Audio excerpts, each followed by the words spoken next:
Hello friends and welcome to the exams made simple in We are back again with the Hindu complete newspaper analysis for 9th of June 2022 9 जून 2022 का the Hindu newspaper analysis देखेंगे। शुरू करने से पहले आपसे request ये रहेगी कि कंटेंट अगर आपको अच्छा लगता है तो please do like the content and please do like the video and do share it among your friends as well. शुरू करते हैं सबसे पहले आज के सवालों के साथ जो कि प्रीलिम्स के लिए आपके लिए इंपॉर्टेंट है। पहला सवाल है with reference to a bad bank consider the following statements. कुछ स्टेटमेंट्स दिए हैं बैड बैंक के रेफरेंस में, आपको बताना है कि कौन से स्टेटमेंट इनमें से सही है। पहला स्टेटमेंट कह रहा है कि a bad bank is a asset reconstruction company और an asset management company that takes over the bad loans of a commercial bank. दूसरा स्टेटमेंट कह रहा है it is involve in lending and taking deposits. It is involve in lending and taking deposits. आपको बताना है कौन सा statement इनमें से सही है, one only, two only, both या नन। क्वेश्चन नंबर 2 है with reference to national land monetization corporation. National land monetization corporation के रिगार्डिंग स्टेटमेंट्स है। पहला स्टेटमेंट कह रहा है it will be set up under the administrative jurisdiction of department of public enterprise ministry of finance. दूसरा statement कह रहा है it undertakes the monetization of land assets only. आपको बताना है कौन सा स्टेटमेंट करेक्ट है, one only, two only, both या नन। क्वेश्चन नंबर 3 है which of the following park is related with cheetah री इंट्रोडक्शन प्रोजेक्ट। तो चीता री इंट्रोडक्शन प्रोजेक्ट इनमें से कौन सा नेशनल पार्क एसोसिएटेड है? Options are A Kanha national park, B Ranthambore national park, C Tadoba national park and D is Kuno national park. तो आपको बताना है इनमें से किससे चीता रिप्रोडक्शन प्रोजेक्ट एसोसिएटेड है। These are the 3 questions. Answers मैं एक एक करके आपको बताता हूँ, डू टेल मी कि आपने कितने सही किए हैं, ठीक है। पहला सवाल मैंने आपसे पूछा था बैड बैंक के रेफरेंस में, मैंने आपको कल परसों ही पढ़ाया था। देखो पहला स्टेटमेंट तो बिल्कुल सही कि ये बैड लोन्स को टेक ओवर करता है फ्रॉम द कमर्शियल बैंक्स। दूसरा स्टेटमेंट गलत है कि it is involve in the lending and taking deposit. तो लेंडिंग एंड टेकिंग डिपॉजिट्स का काम इस बैंक का नहीं होता है ना, ये बैड लोन्स के ही रेफरेंस में बनाया जाता है। तो ये दूसरा स्टेटमेंट गलत है, A will be the answer for this.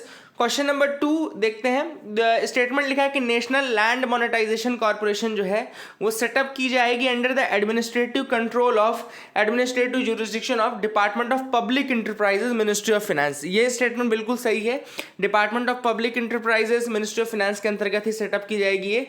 दूसरा स्टेटमेंट लिखा है it undertakes monetization of land assets only. ये गलत स्टेटमेंट है।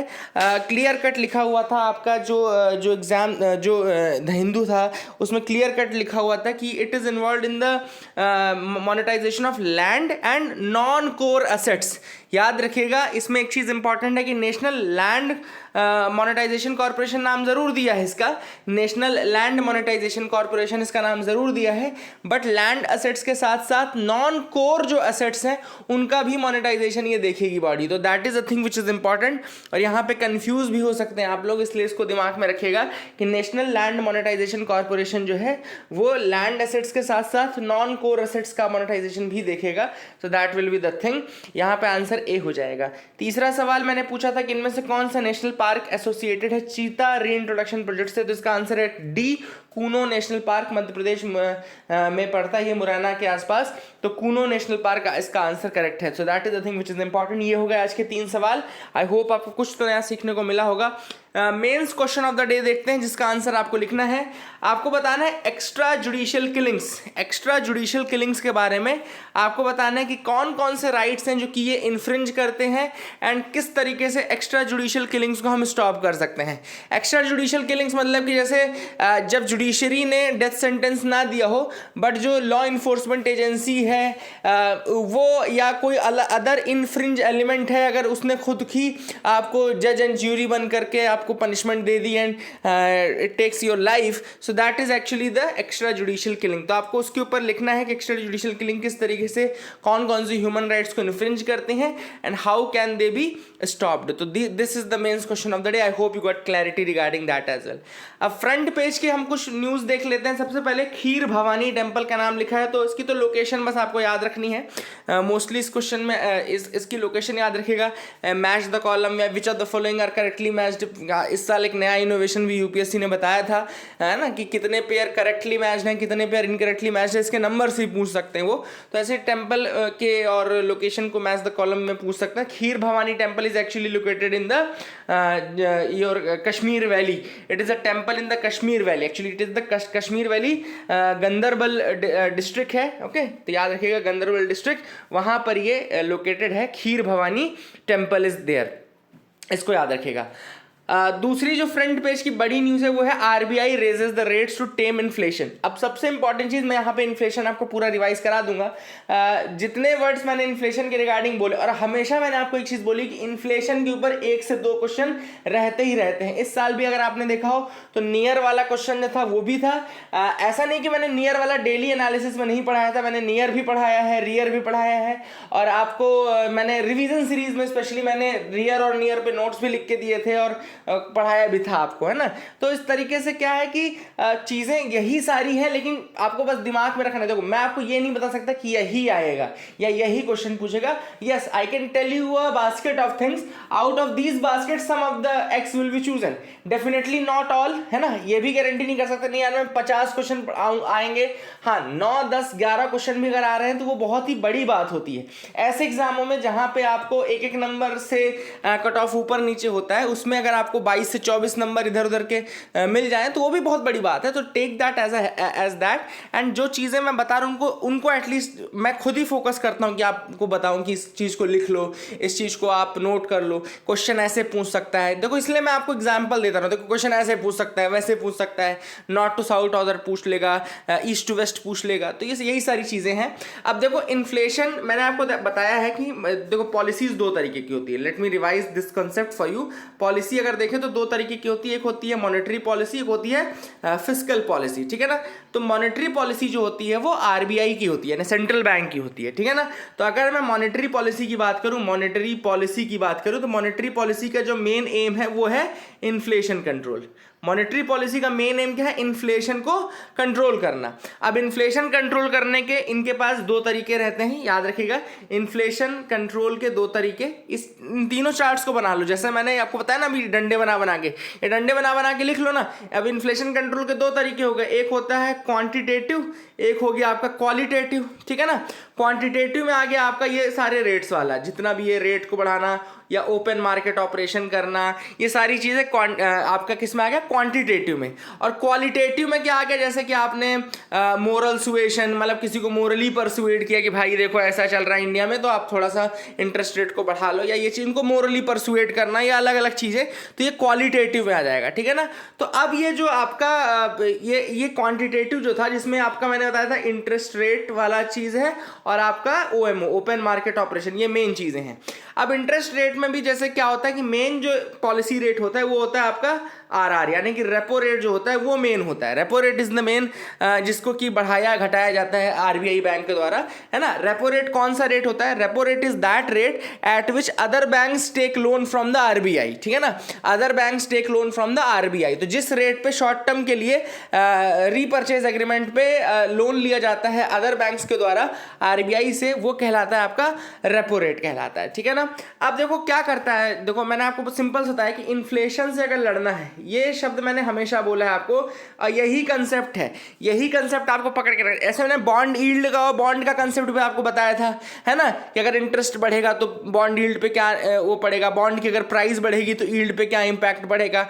ये सारे जो रिलेशंस बताता हूँ ना, उनको ध्यान पे रखिएगा। देखो, इन्फ्लेशन से लड़ने के लिए आरबीआई को क्या करना है? आरबीआई को मार्केट से पैसा खींचना है, मार्केट से पैसा आरबीआई को खींचना है अगर उसको इन्फ्लेशन से लड़ना है तो। इन्फ्लेशन यानी महंगाई ज़्यादा है, महंगाई अगर ज़्यादा है तो आरबीआई को मार्केट से पैसा खींचना पड़ेगा, ठीक है ना। अब मार्केट से पैसा खींचने के लिए आरबीआई क्या करता है कि सारे जितने भी रेट्स आपको मिले, जैसे मान लो आपको बोले कि सीआरआर क्या होगा, कैश रिजर्व रेशियो का क्या होगा, तो आरबीआई उसको बढ़ाएगा। अगर उसको मार्केट से पैसा खींचना है, मतलब कि बैंक अगर कम लोन दें, देखो मार्केट से पैसा खींचने का मतलब क्या होता है, मार्केट से पैसा खींचने का मतलब है कि मार्केट में ज़्यादा लिक्विडिटी नहीं रहने देनी है। मार्केट में ज़्यादा लिक्विडिटी नहीं रहने देनी मतलब कि बैंक लोन कम दें, है ना, गवर्नमेंट अपना जो एक्सपेंडिचर है उसको थोड़ा कम कर ले, ये सारी चीज़ें कि मार्केट में पैसा ना पहुंचे, वो सारा बैंक्स और उनके पास रहे। तो CRR यानी कि कैश रिजर्व रेशियो अगर बढ़ा देगा RBI, तो कॉमन सेंस लगाओ कि CRR बढ़ाने से जो बैंक्स हैं उनका रिजर्व में पैसा ज़्यादा रहेगा। अगर रिजर्व में पैसा ज़्यादा है मतलब लोन में वो कम उठाएंगे, अगर लोन में कम उठाएंगे तो पैसा कम हो गया। सेम SLR के साथ भी होता है, स्टैट्यूटरी जो लेवरेज रेशियो होता है ना, तो SLR भी आपका ये भी इंक्रीज कर सकते हैं, है ना। तो चाहे CRR हो चाहे SLR हो, दोनों को बढ़ा देता है RBI in order to reduce the money supply, in order to reduce the liquidity. तीसरा आपका रेपो रेट, रेपो रेट के साथ भी सेम है, इन्फ्लेशन से अगर लड़ना है तो रेपो रेट को इंक्रीज करेगा। अब इसीलिए अगर आप आज का न्यूज़ देखो तो RBI ने क्या किया है, इंक्रीज किया है, raises the rates to tame the inflation. तो इन्फ्लेशन से लड़ना है अगर आप तो RBI को रेट सारे इंक्रीज करने पड़ेंगे। अब देखो RBI रेट इंक्रीज कर रहा है, इसका मतलब ये नहीं कि बाकी के बैंक्स भी तुरंत इंक्रीज कर देंगे। हो सकता है कि वो इंक्रीज कर दें, हो सकता है कि वो ना भी इंक्रीज करें। देखो ये अगर कभी UPSC ने आपसे क्वेश्चन पूछ लिया कि अगर once RBI increase the rate the other banks increase the rate then and there, ये स्टेटमेंट गलत हो जाएगा। दूसरे बैंक तुरंत नहीं करते हैं, they take their own time, और कई बार हो सकता है वो ना भी करें, है ना। और हो सकता है कि RBI ने अगर 50 बेसिस पॉइंट बढ़ाए, now they have increased 50 basis point, so they expect the other banks to increase the rate by 50 basis point also. But other banks अगर कोई 10 बेसिस पॉइंट बढ़ाएगा, कोई 20 बेसिस पॉइंट, तो कई बार क्या होता है जो बैंक्स नहीं बढ़ा रहे हैं या रेट लेट बढ़ाते हैं, इसको बोलते हैं पुअर मॉनेटरी पॉलिसी ट्रांसमिशन। याद रखिएगा इसको क्या बोलते हैं, पुअर मॉनेटरी पॉलिसी ट्रांसमिशन। मतलब कि मॉनेटरी पॉलिसी तो बनाई गई है लेकिन उसका ट्रांसमिशन सही से नहीं हो रहा है, मतलब कि वो RBI से बाकी के बैंक्स में कैरी फॉरवर्ड नहीं हो रहा है। तो RBI ने तो रेट बढ़ा दिए लेकिन अगर उस रेफरेंस में दूसरे बैंक्स ने रेट नहीं बढ़ाए या लेट कर दिया, उसको बोलते हैं पुअर मॉनेटरी पॉलिसी ट्रांसमिशन, ठीक है ना। So that is the thing which is important. अब OMO में भी एक इंपॉर्टेंट चीज आपको बता दूं, सिंपल सा कंसेप्ट तो वही है ना कि मार्केट से पैसा खींचना है, जो इस साल का UPSC में आपका क्वेश्चन आया था। अब देखो बॉन्ड को क्या करेगा, गवर्नमेंट सिक्योरिटी को, सॉरी इस बार क्वेश्चन पूछा था कि गवर्नमेंट सिक्योरिटी को RBI खरीदेगा कि बेचेगा अगर उसको इन्फ्लेशन से लड़ना है। कॉमन सेंस लगाओ ना कि गवर्नमेंट सिक्योरिटी को, अगर वो गवर्नमेंट सिक्योरिटी तो पीस ऑफ पेपर है ना, गवर्नमेंट सिक्योरिटी क्या है, वो तो पीस ऑफ पेपर है। अब इस पीस ऑफ पेपर के बदले उसको पैसा मिल भी सकता है और दे भी सकता है वो। तो अगर इस पीस ऑफ पेपर को सपोज करो RBI खरीद रहा है, अब अगर गवर्नमेंट सिक्योरिटी RBI खरीद रहा है, इस पीस ऑफ पेपर के बदले उसको पैसा देना पड़ेगा, और अगर RBI इसको सेल कर रहा है तो इसके बदले उसको पैसा लेना पड़ेगा। तो कॉमन सेंस लगाओ कि अगर इन्फ्लेशन है तो सेल करेगा कि बाय करेगा, सेल करेगा ना। जब सेल करेगा तभी तो RBI के पास पैसा आएगा मार्केट से, तो मार्केट से पैसा खींचने के लिए उसको सेल करना पड़ेगा। तो यही होता है कि जब इन्फ्लेशन से लड़ना होता है तो मॉनेटरी पॉलिसी में ओपन मार्केट ऑपरेशंस के अंतर्गत गवर्नमेंट सिक्योरिटीज को सेल करता है RBI, और अगर उसको ग्रोथ बढ़ानी है, सपोज करो ग्रोथ में बहुत ज़्यादा स्लो डाउन हो गया, तो उसको अगर उसको ग्रोथ बढ़ानी है तो फिर वो गवर्नमेंट सिक्योरिटी को बाय कर लेगा।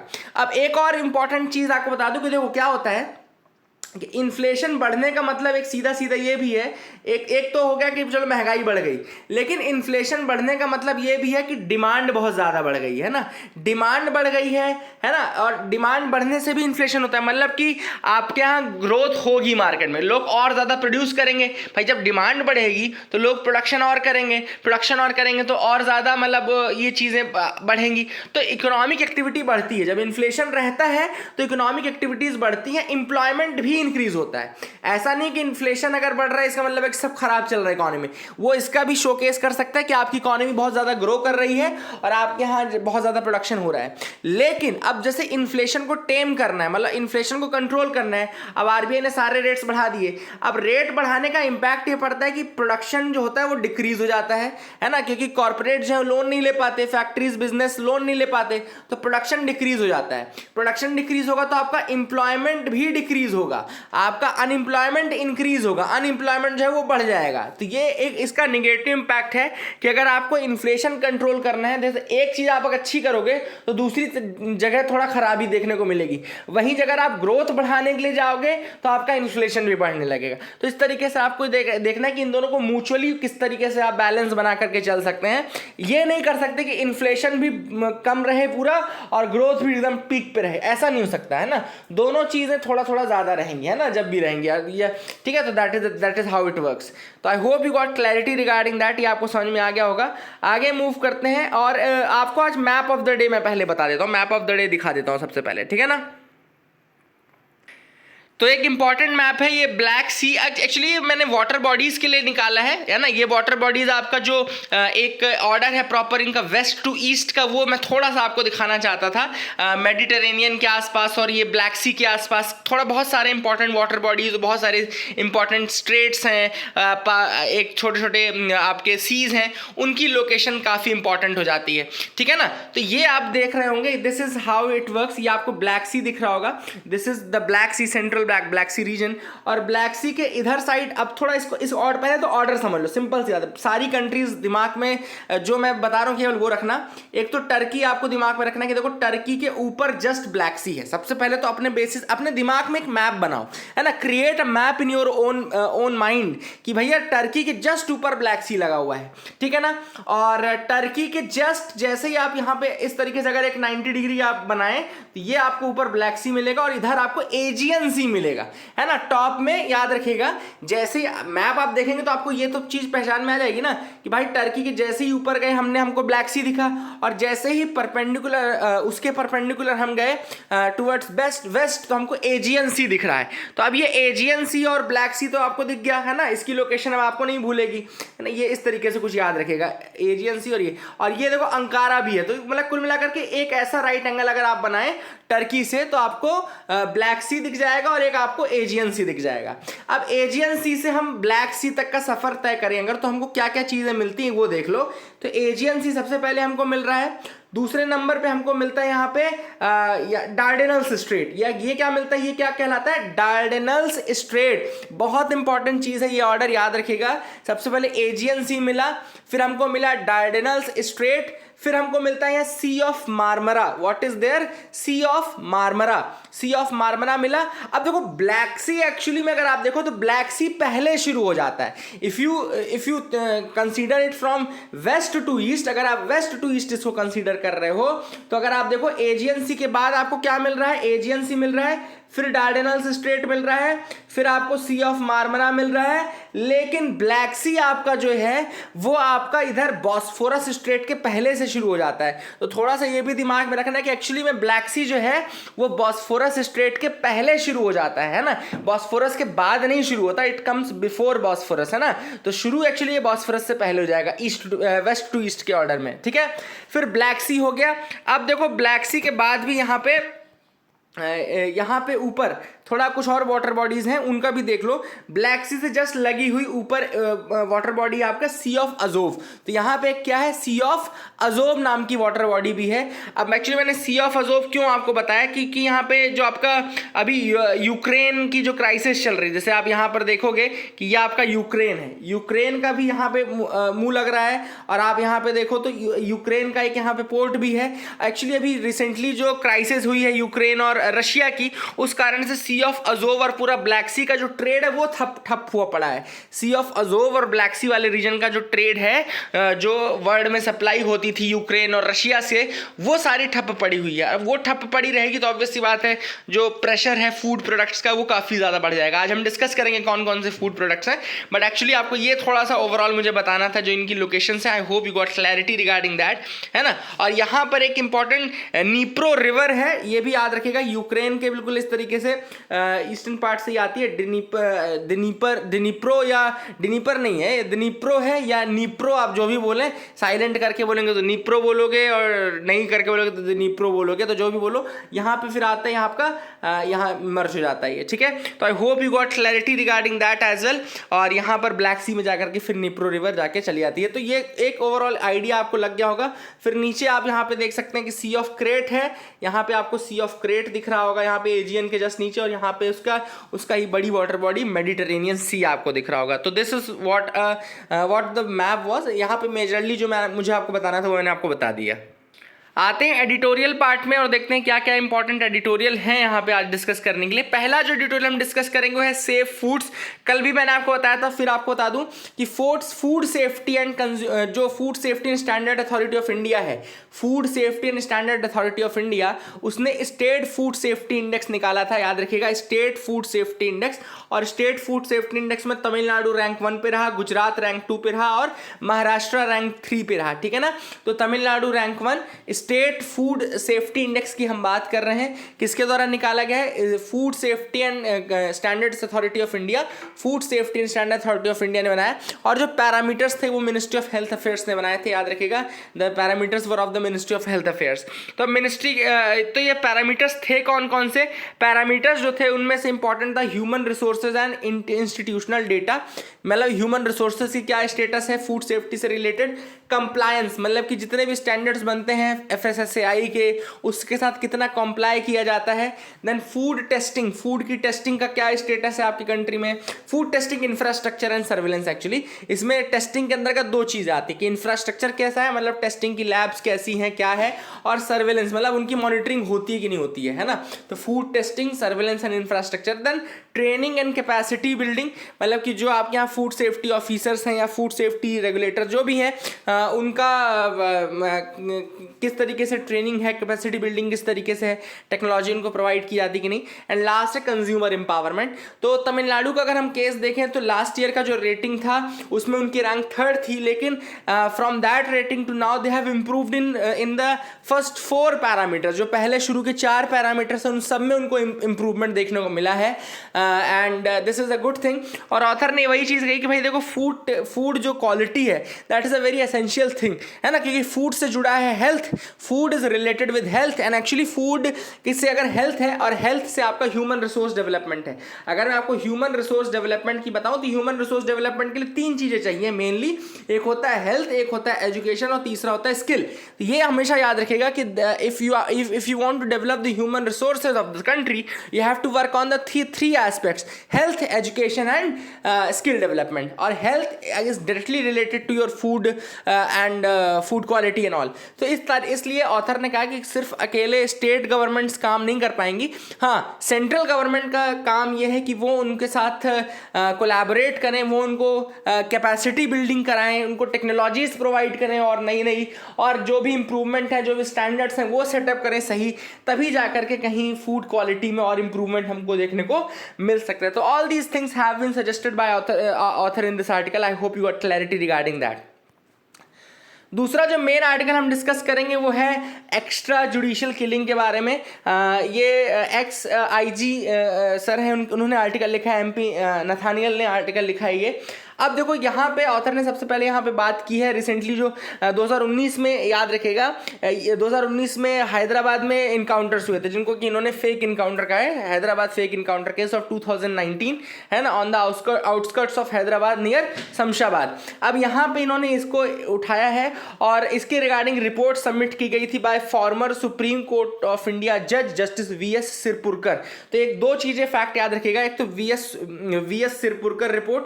तो VS सिरपुरकर रिपोर्ट अगर आपसे कोई पूछे कि किससे रिलेटेड है, तो पहली चीज तो फेक इनकाउंटर से, ये ऑप्शन आ सकता है, या एक्स्ट्रा जुडिशियल किलिंग ये ऑप्शन आ सकता है, या आपका सीधे सीधे हैदराबाद केस से आ सकता है। तो याद रखेगा ये VS सिरपुरकर रिपोर्ट थी जो रिसेंटली सबमिट की गई थी, उसमें इन्होंने बोला कि भैया ये फेक इनकाउंटर का केस था, that is what it was.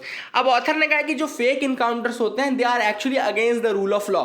Obvious सी बात है, they are against the rule of law. तो आज जो मैंने क्वेश्चन आपसे पूछा ना कि एक्स्ट्रा जुडिशियल किलिंग से कौन कौन से राइट्स इन्फ्रिंज होते हैं, अब रूल ऑफ लॉ जो है वो आर्टिकल जैसे 14 अगर आप लो, इक्वालिटी बिफोर लॉ की बात करता है ना, लेक्स रेक्स की बात करता है, मतलब लॉ इज द सुप्रीम। तो actually law is supreme, but यहां पे लॉ सुप्रीम नहीं हो रहा है ना, क्योंकि लॉ क्या था, लॉ ये था कि भाई पहले आप उनको अरेस्ट करते, उनको रिपोर्टिंग करते, प्रॉपर उनकी शिनाख्तगी होती, प्रॉपर उनके ऊपर केस चलता, उसके बाद ही होता। हाँ, ये जरूर इंडिया में प्रॉब्लम है कि यहाँ पे बहुत ज्यादा स्लो और टीडियस प्रोसेस है जो जुडिशियल जुडिशियल की प्रोसेस है वो काफ़ी स्लो एंड टीडियस है, and that is the reason why many cases take a lot of time, बहुत ज़्यादा टाइम लगता है, but still it does not give you a licence to do all these extra judicial killings. ये आपको licence नहीं provide करता है कि आप एक्स्ट्रा जुडिशियल किलिंग शुरू कर दो, है ना, ऑब्वियस सी बात है, दैट इज द थिंग। अब ऑथर ने यहाँ पे सबसे पहली बात की है कि जो प्रोसेस था वो फॉलो नहीं हुआ, this was the first backlog in this, and जितने भी लीगल प्रोसीजर्स थे उनको फॉलो नहीं किया गया था, and it was definitely against the law, it was definitely against the tenets of the law, tenets of the constitution, जो कि भैया देखो ऐसा ये नहीं कह रहे हैं ऑथर कि उनको वो डिजर्व नहीं करते थे, वो obviously they would have deserve the death penalty also if it would have been given by the courts, है ना, अगर ऑनरेबल कोर्ट्स ने उनको डेथ पेनल्टी दी होती तो definitely they would have deserve that, but since it was not approved by the judiciary, it was an extra judicial order, it was a extra judicial killing, therefore the author is saying that we can not support such acts. अगर हम इनको support करने लगे तो what will happen is that it will create a chaotic situation in the society। obvious सी बात समझिए ना, if you are supporting such a thing then it is creating a chaotic situation। what if there is some other case, suppose करो there is some other case, इस case की हम बात नहीं करें कि ये they were guilty, they were convicts or not, है ना, they were guilty, definitely they were accused of something, they were definitely that, but it is the court to decide whether a person is guilty or not। आप ये चीज तो मानते हैं ना, for me and you it is the court that decides whether a person is guilty or not। हम decide नहीं कर सकते based on just prima facie evidences कि किसी व्यक्ति ने खून किया है कि नहीं किया है ना, सिंपल सी बात है ना, हम प्राइमा फेसी नहीं बता सकते, बहुत सारी चीज़ें होती हैं, बहुत सारी इंट्रिकेसीज होती हैं। वही चीज़ ऑथर ने यहाँ बोली कि if people start giving judgements on their own, तो ऐसे तो हर व्यक्ति अपने लेवल पे ही सॉल्व कर लेगा चीज़ें, there will not be any need of the honourable courts to there, है ना, तो that should not happen, that state in the society should not exist जहाँ पे लोग अपने आप जज एंड ज्यूरी बन के खुद ही ट्रायल को एग्जीक्यूट करना शुरू कर दे। So that is what has been mentioned by the author in this article. इसके बाद ऑथर ने दूसरी जो पॉलिसी है अभी बुलडोजर पॉलिसी जो आई है कई जगहों पे आपने देखा होगा, तो ऑथर ने उसका भी अपोज किया है, and author is saying that कि ये भी एक तरीके का इसी तरीके का ऑर्डर है जो कि जुडिशरी के हाथ में जाने से पहले ही वहाँ पे ट्रायल हो जा रहा है ना, जुडिशरी के पास जाने से पहले ही ट्रायल बिफोर कोर्ट्स, है ना, so that is a thing that creates lawlessness in the society which is what has been mentioned by the author in this article. इसके अलावा ऑथर ने कहा कि जो कमिटीज बनाई जाती हैं they are also from their among their own departments only। Obvious सी बात है, जो कमिटीज रहती हैं पहले डिपार्टमेंटल इंक्वायरी होती है, डिपार्टमेंटल कमेटी उन्हीं के अंदर की रहती है।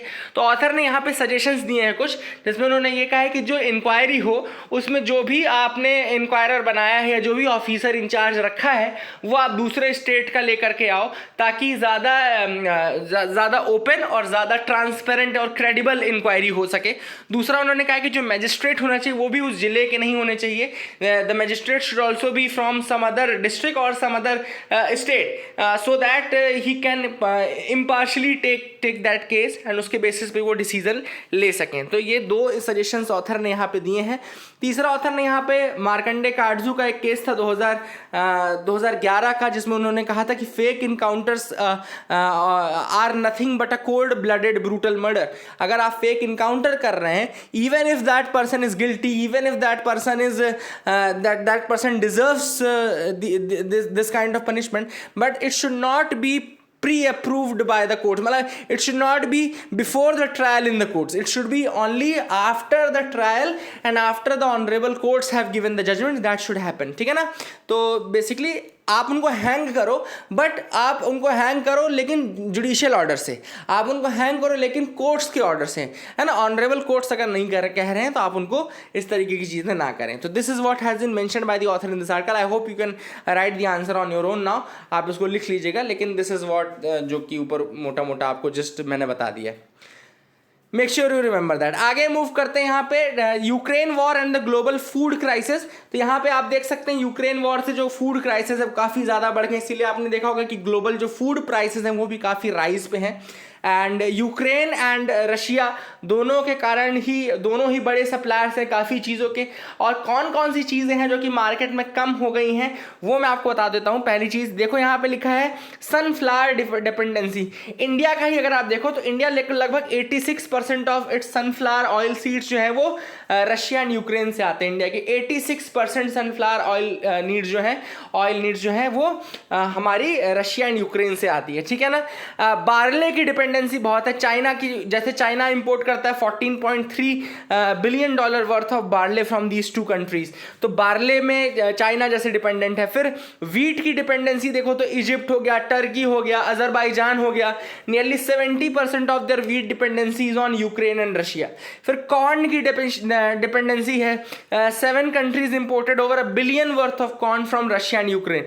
तो कॉर्न, वीट, बार्ले एंड यहाँ पे सनफ्लावर ऑयल, ये 4 मेजर चीजें हैं जिनके कारण ऑब्वियसली बात है, अब जैसे वीट के प्राइस बढ़ेंगे तो फूड ग्रेन्स के पूरे प्राइस बढ़ जाएंगे, पूरा होटलिंग आपका महंगा हो जाएगा, है ना, होटल और इन सब में आपकी कॉस्ट बढ़ जाएगी। इसके बाद आप देखेंगे सनफ्लावर ऑयल की कॉस्ट बढ़ेगी, है ना, तो उससे भी बहुत सारी चीज़ों के प्राइसेस, इनडायरेक्टली बहुत सारी चीज़ें भी डिपेंडेंट है ना।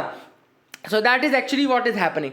अब यहाँ पे ऑब्वियसली बात है जो रीजन है वो यूक्रेन ने कहा है कि भैया रशिया ने चूंकि वेपनाइज कर रहे हैं, they are using the food as a weapon now and blockades लगा के रखे हैं उन्होंने, और यूक्रेन जो है वो ट्रांसफर नहीं कर पा रहा है, ये सारी चीज़ें उन्होंने इश्यूज बताए हैं। और वहीं पे रशिया का कहना है कि भाई वेस्टर्न सैंक्शंस के कारण ऐसा हो रहा है ना, तो सैंक्शंस अगर हटेंगे नहीं तो ये सब सॉल्व नहीं होगा। तो that is what is the case going on, ठीक है। और Russia and Ukraine together are accounting for more than a quarter of the world's wheat supply. तो वीट की वर्ल्ड में क्वार्टर से ज्यादा सप्लाई कौन करता है? रशिया और आपका यूक्रेन मिलकर के करते हैं। तो वर्ल्ड की लगभग 25% नीड तो यही पूरी कर रहे हैं। तो आप समझ सकते हैं कि कितनी ज़्यादा डिपेंडेंसी है रशिया और यूक्रेन के ऊपर। और ऑब्वियस है कि अगर इनके ऊपर वॉर चलेगा तो फूड प्राइजेस और इन्फ्लेशन इसी तरीके से बढ़ेगा। The future of Indian secularism. अब यहाँ पे हम बात कर रहे हैं इंडियन सेक्युलरिज्म की। अब देखो पहली चीज़ तो ये क्लियर है कि इंडिया का जो सेक्युलरिज्म मॉडल है वो वेस्टर्न सेक्युलरिज्म के मॉडल से बिल्कुल डिफरेंट है ना। वेस्टर्न सेक्युलरिज्म में क्या होता है, देखो कई जो वेस्टर्न कंट्रीज हैं, वेस्टर्न कंट्रीज मतलब हम फ्रांस की बात कर रहे हैं, हम इन सब कंट्रीज की बात कर रहे हैं। वेस्टर्न जो कंट्रीज हैं वो टोटली बिल्कुल आइसोलेटेड रहती हैं रिलीजन से, they are totally isolated with the religion, है ना, वो बिल्कुल रिलीजन से कोई मतलब नहीं है। इनफैक्ट फ्रांस में आपको पता है कि आप रिलीजियस सिंबल्स भी वियर नहीं कर सकते, मतलब you can not show any symbol that you are a Jewish person, you are a Muslim person, you are someone else, है ना। तो ये सारी चीज़ें वहाँ पे बैंड है एक तरीके से। तो जो वेस्टर्न कंसेप्ट ऑफ सेक्युलरिज्म है या वेस्टर्न कंसेप्ट ऑफ रिलीजन है वो क्या बोलते हैं कि they are complete isolation from the religion, complete isolation from the religion. India में बहुत अच्छा मॉडल है। इंडिया में दो चीज़ें हैं इंडिया में। पहला है कि हम सारे, एक तो हर रिलीजन को हम इक्वली रिस्पेक्ट करते हैं, every religion is equally respected in India, first thing. Second thing is that India में कोई इंडिया का स्टेट रिलीजन नहीं, देखो we do not sponsor any religion, there is no state sponsored religion. अब कौन सी कंट्री जिसका स्टेट स्पॉन्सर्ड रिलीजन है, जैसे पाकिस्तान हो गया, पाकिस्तान का स्टेट स्पॉन्सर्ड रिलीजन है, जैसे इस्लाम उनका स्टेट स्पॉन्सर्ड रिलीजन है ना। और पाकिस्तान कैसी कंट्री है? पाकिस्तान इसलिए क्या कहलाती है? थियोक्रेटिक कंट्री कहलाती है। ये लिख लो आप कि थियोक्रेटिक कंट्री क्या होती है। तो थियोक्रेटिक कंट्री वो कंट्री होती है, थियोक्रेटिक कंट्री ऐसी कंट्री होती है जिसका कोई, उसका खुद का एक रिलीजन होना चाहिए, स्टेट स्पॉन्सर्ड रिलीजन होना चाहिए। तो ऐसी कंट्रीज जिनका स्टेट स्पॉन्सर्ड रिलीजन होता है वो क्या कहलाती हैं? They are known as the theocratic countries. Let me write it down, theocratic countries, ठीक है ना। तो थियोक्रेटिक कंट्रीज, तो ये आप याद रखिएगा। तो ये पाकिस्तान जैसे इस कैटेगरी में आ गया। अब ऑथर ने यहाँ पे कहा कि भैया इंडिया जो है, सबसे पहले अच्छी बात है कि हम सारे रिलीजन्स को बराबरी से रिस्पेक्ट देते हैं एंड हम, लेकिन दूसरा चीज़ है हम इतना आइसोलेशन नहीं करते, वी ऑल्सो इंटरवीन जहाँ पे हमको ये लगता है कि अब ये जो चीज़ है it is going out of hand, some issues are going out of hand, then we intervene also. तो इंडिया में ये भी है कि हम हर रिलीजन को बराबरी से फ्रीडम भी देते हैं और फिर हर रिलीजन की जो गलत प्रैक्टिस उनमें बराबरी से उनमें इंटरफेयर भी करते हैं, इंटरवीन भी करते हैं। तो this is what has been a key point of Indian religion and Indian secularism. सबको बराबर प्रेफरेंस भी देना और सबको बराबर से अगर लगता है गवर्नमेंट को नीड पड़ती है तो उसको बराबरी से फिर इंटरफेयर या इंटरसेक्ट या उसको कमांड भी करना, ठीक है ना। तो ये हमारा बेसिकली कॉन्स्टिट्यूशनल सेक्युलरिज्म है। कॉन्स्टिट्यूशनल सेक्युलरिज्म इसको बोलते हैं कि कॉन्स्टिट्यूशनल मैंडेट्स हैं आर्टिकल 25 से लेकर के आर्टिकल 30 तक अगर आप देखेंगे तो कॉन्स्टिट्यूशनल मैंडेट्स हैं। और ये इन कॉन्स्टिट्यूशनल मैंडेट्स के अंतर्गत हम क्या करते हैं, रिलीजन की हम पूरी जो परिभाषा है हमारे इंडिया में कि भैया you have freedom to freely practise profess and propagate your religion, state आपके ऊपर अलग से किसी एक रिलीजन पर्टिकुलर पर टैक्स नहीं लगाएगा, है ना। तो ये सारी चीज़ें हैं किसी एक पर्टिकुलर पे, मतलब अलग अलग उसमें जरूर है लेकिन पर्टिकुलर रिलीजन की चूंकि आप इस रिलीजन के फॉलोअर इसलिए आप इसको टैक्स देना है, ये सब गवर्नमेंट नहीं कर सकता है और करता भी नहीं हमारे इंडिया में। तो ये सारी चीज़, लेकिन ऑथर ने वही कहा कि जो कॉन्स्टिट्यूशनल सेक्युलरिज्म है ये सिर्फ गवर्नमेंट के हाथ में नहीं है, इसके लिए हमको बहुत सारी उनका सपोर्ट चाहिए, जैसे कि it is a collective commitment of impartial judiciary, scrupulous media, civil society activist and alert citizenry. तो हमको सबका सपोर्ट चाहिए, जुडिशरी का भी सपोर्ट चाहिए, मीडिया का सपोर्ट चाहिए, सिविल सोसाइटी का सपोर्ट चाहिए एंड अलर्ट सिटीजन्स का सपोर्ट चाहिए, अगर हमको इस तरीके का जो कॉन्स्टिट्यूशनल सेक्युलरिज्म है इंडिया में अगर उनको उसको हमको प्रमोट करना है। तो इसके बाद ऑथर ने यहाँ पे एक और चीज़ अच्छी बताई कि इंडिया में अभी जो रिसेंटली शिफ्ट देखा गया है वो पॉलिटिकल मोटिवेटेड सेक्युलरिज्म की तरफ देखा गया है, जो कि अपॉर्चुनिज्म में कन्वर्ट हो जाता है। तो ये जैसे इसको आप लिख सकते हैं, आंसर आर्टिकल में भी लिख सकते हैं इसको, ये टर्म याद रखना, एक याद रखें, पॉलिटिकली मोटिवेटेड सेक्युलरिज्म, ठीक है ना, विच टर्न्स इनटू अपॉर्चुनिज्म। मतलब अपॉर्चुनिज्म मतलब कि अगर आपको लग रहा है कि आपको वोट मिलेगा यहाँ पे तो आप उसको प्रमोट करोगे, नहीं लग रहा है तो आपको कोई मतलब नहीं। तो यही वाली बात है कि पॉलिटिकली मोटिवेटेड सेक्युलरिज्म या अपॉर्चुनिज्म का केस काफ़ी ज़्यादा बढ़ता जा रहा है, ठीक है ना। इसके अलावा ऑथर ने यहाँ पे ये भी कहा है कि हमको एक और चीज़ इंपॉर्टेंट है, मतलब कि इंपॉर्टेंट चीज़ ये है कि हमको पहले तो पॉलिटिकली लेड जो प्रोजेक्ट्स हैं उनसे शिफ्ट करके सोशली ड्रिवन मूवमेंट की तरफ आना पड़ेगा। मतलब कि पॉलिटिकली लेड जो एस्पेक्ट्स हैं उनको छोड़ करके सोशली लेड एस्पेक्ट्स की तरफ, मतलब सोशल बेनिफिट क्या हो सकता है इससे, उनकी तरफ आना चाहिए पॉलिटिकल बेनिफिट्स को छोड़ करके। दूसरा इंटर रिलीजियस, मतलब कि हम दो अलग अलग रिलीजन्स को कंपेयर करें, उसी हर अलग अलग रिलीजन के अंदर जो चीज़ खराब है या जो चीज़ कोई लग रहा है कि भाई ये चीज़ ये जो फिलॉसफी है अब यहाँ पे काम नहीं करती, इस टाइम में नहीं काम कर सकती है, तो उनको हम हटाएं, ठीक है ना। तो instead of inter religious competition हमको इंट्रा रिलीजियस इश्यूज़ पे फोकस करने चाहिए कि भाई कौन से इश्यूज़ किस रिलीजन के अंदर गए थे उनको हम सॉल्व करने की तरफ जाएं, rather than comparing to separate religions. तो ये दो ऑथर ने सजेस्ट किए मूव कि अगर आप ये करें तो आपको थोड़ा फ्यूचर सही मिल सकता है। तो that is what has been mentioned by the author in this article. I hope you got clarity regarding that as well. आगे मूव करते हैं, यहाँ पे एक इंपॉर्टेंट रैंकिंग है इन्वायरमेंट परफॉर्मेंस इंडेक्स 2022 की। अब ये देखो कितनी बुरी बात है, इन्वायरमेंट परफॉर्मेंस इंडेक्स की रैंकिंग आई है, ठीक है ना। ये रैंकिंग कौन निकालता है, एक येल यूनिवर्सिटी निकालती है और एक कोलंबिया यूनिवर्सिटी है, कोलंबिया यूनिवर्सिटी अर्थ इंस्टीट्यूट है, और एक Yale, not Yale University but Yale Center for Environmental Law. तो Yale Center for Environmental Law and Columbia University Earth Institute, ये दो निकालते हैं और वर्ल्ड इकोनॉमिक फोरम से थोड़ा बहुत इनमें असिस्टेंस भी मिलता है। ये भी याद रखिएगा कि वर्ल्ड इकोनॉमिक फोरम क्या हो सकता है, कभी आपको इन दोनों इंस्टीट्यूट्स का नाम देकर ना दे करके सिर्फ वर्ल्ड इकोनॉमिक फोरम दे दिया है ना, तो फिर आप क्या करोगे। तो आपको याद रखना है कि वर्ल्ड इकोनॉमिक फोरम से असिस्टेंस मिलता है, लेकिन निकालता कौन है, Yale Center for Environmental Law and Columbia University Earth Institute निकालता है इन्वायरमेंट परफॉर्मेंस इंडेक्स। लगभग 40 इंडिकेटर्स के बेसिस पे निकालता है। इस साल 180 कंट्रीज में इंडिया की रैंकिंग इन्होंने 180 दे दी है। मतलब we are behind Pakistan, Bangladesh, Vietnam, Myanmar according to these idiot institutes, है ना। तो इनकी इडियट इंस्टीट्यूट्स की इडियट रैंकिंग के कारण हमारी जो कंट्री है उसकी रैंकिंग इन्होंने 180 आउट ऑफ 180 कर दी है ना। अब इतने मूर्ख आदमी में क्या बोलें, शब्द नहीं मिलते कई बार कहने के लिए, है ना। एटलीस्ट आप वीडियो में तो नहीं बोला जा सकता। तो that is the thing. Last अगर 2020 हमारी रैंकिंग देखी जाए तो 168 रैंक पे इंडिया को रखा गया था। That was also not good, but actually 180 out of 180 मतलब कि हमारी कंट्री जो कितने स्टेप्स ले रही है ऑलरेडी, है ना। ऐसा नहीं कि हम we are taking a lot of steps, we are doing a lot of things for the environment and all. And वहीं पे यूएसए और ऐसी कंट्री जिन्होंने मतलब भरता बना दिया है पूरे इन्वायरमेंट का, उनको बढ़िया अच्छी रैंकिंग प्रोवाइड कर रहे हैं लोग, है ना। तो ये मूर्खता की पराकाष्ठा है। That is what the thing is.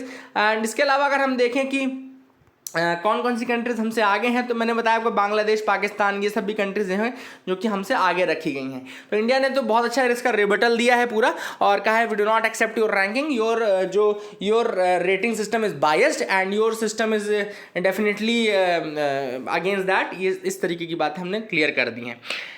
अगला है, इंडिया और वियतनाम ने साइन कर लिया है म्यूचुअल लॉजिस्टिक्स एग्रीमेंट। याद रखिएगा, इंडिया और वियतनाम ने, ये एक इंपॉर्टेंट इशू है, इंडिया और वियतनाम ने म्यूचुअल लॉजिस्टिक्स एग्रीमेंट साइन कर लिया है।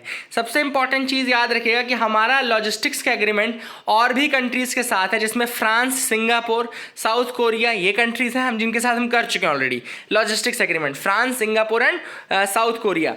दूसरा हमने किया है आपका यूएसए के साथ 2016 में लेमोआ साइन किया था, अगर आपको याद हो तो 2016 में हमने यूएसए के साथ लेमोआ साइन किया था, जिसको हम बोलते हैं logistics exchange memorandum of agreement. Logistics exchange memorandum of agreement हम उसको बोलते हैं, 2016 में किया था।